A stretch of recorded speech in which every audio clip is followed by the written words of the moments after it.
Welcome to Diverse Orange, our conversations about diversity here in Central Florida, a place that has people from all over. And my guest today from the Philippines is Raphael Loquellano.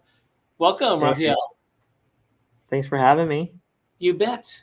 So let's find out a little bit about you. You were born in the Philippines, is that correct? Yes, I was born in the central part of the Philippines in an island called Cebu, and I grew up in this port city called Cebu City.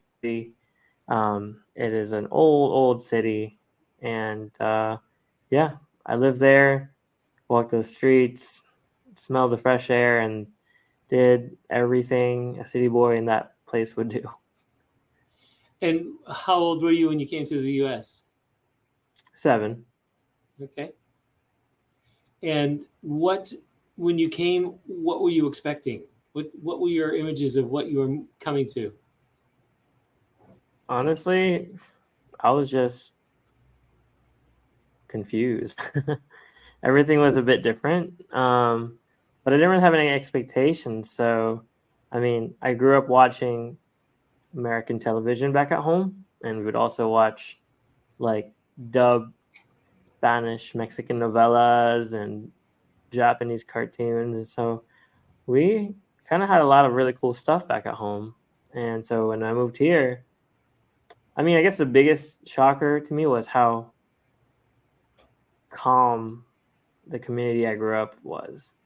Because in my home community, we always had like little fiestas and always around family. And so going from knowing everybody to knowing nobody was a bit different.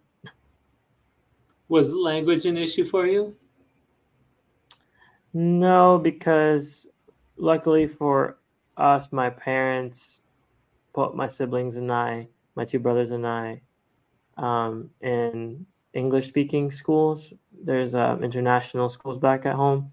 I know not everybody has that type of experience, so it helped a lot. But regardless, when I moved here, I went to an American public school and I was an ESOL, and then I got kicked out not too long after when they found out that I could figure it out. You don't need us.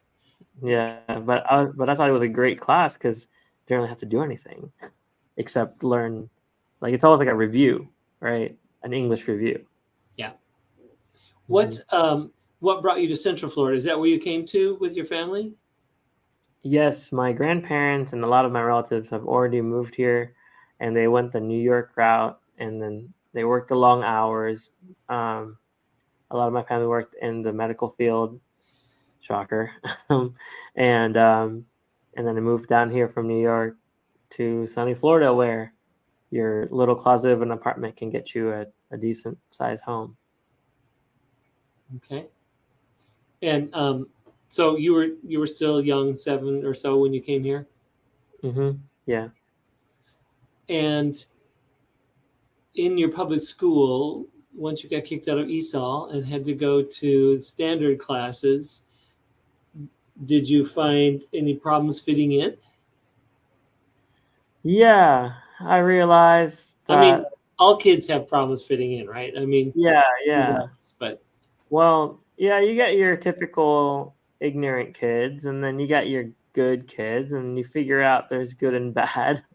I realized I had loving parents and a very loving family, and so I got exposed to a lot of things I did not know. I guess, yeah, it was interesting. Yeah, I learned a lot of slang. Learned quickly from my parents that certain words were not good words, and then food was not as tasteful as regular Filipino food at home. Um, and then I learned how to ride a bus. And you learn all walks of life riding a bus. Honestly, I didn't mind it afterwards.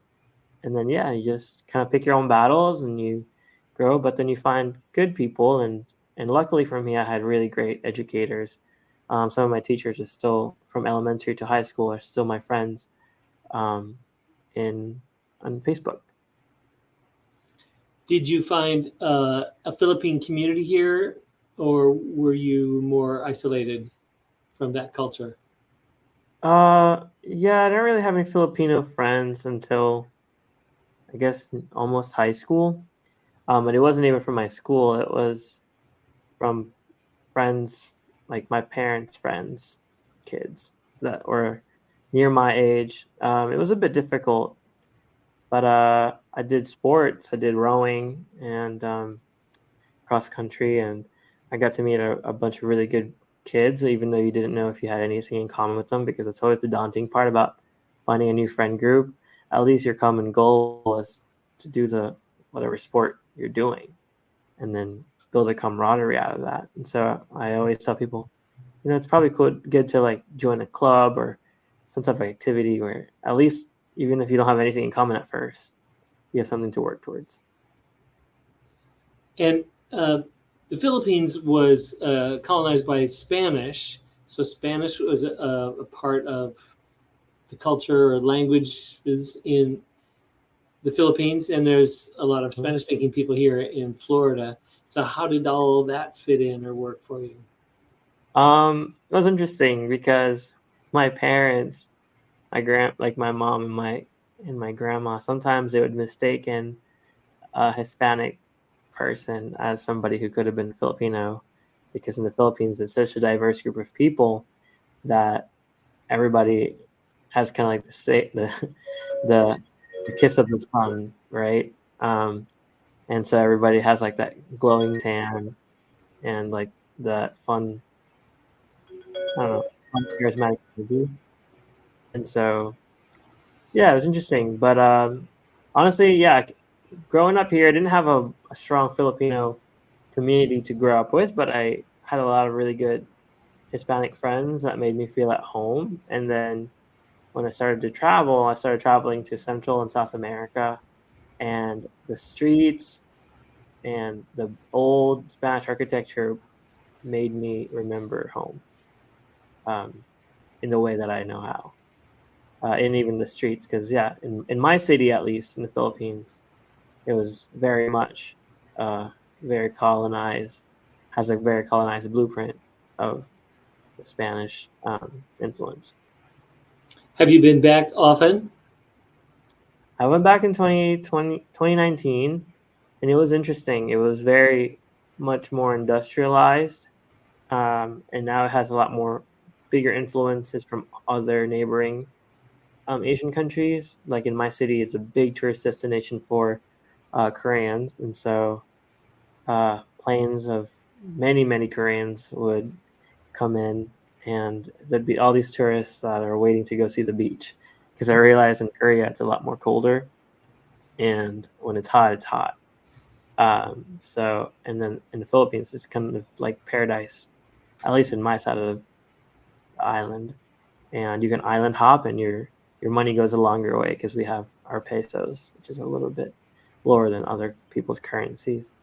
Um, and then a lot of Europeans, they hang out uh, in and out, and expats, they love hanging out there.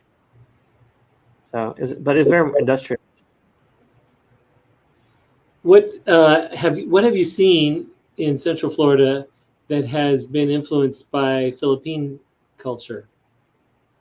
There are some really great um, little businesses that have popped up recently, that have shown or that have my heritage. And so they might not have the same heritage as my island, which kind of specifies it, but in a national prospect or perspective of things, it's there. And so usually I go to this casual fine dining place called Kaya, and I've gotten to meet very great people in the community there. They have karaoke, which is like a Filipino staple of activity, and we do that on Wednesdays. And then on Thursdays they have Filipino barbecue, which is the barbecue done the old school way on like a little fire pit outside.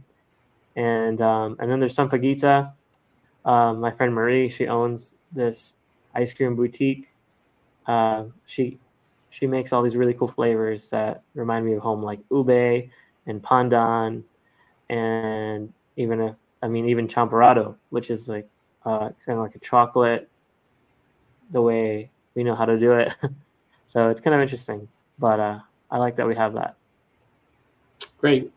Well, we're glad that you are here in Central Florida and that we've got places that, like you've just mentioned, bringing us some of the best food and flavors of the Philippines. So thanks for joining me today. Thank you, Terry. Have a good one. You bet. And thanks for watching this edition of Diverse Orange. See you.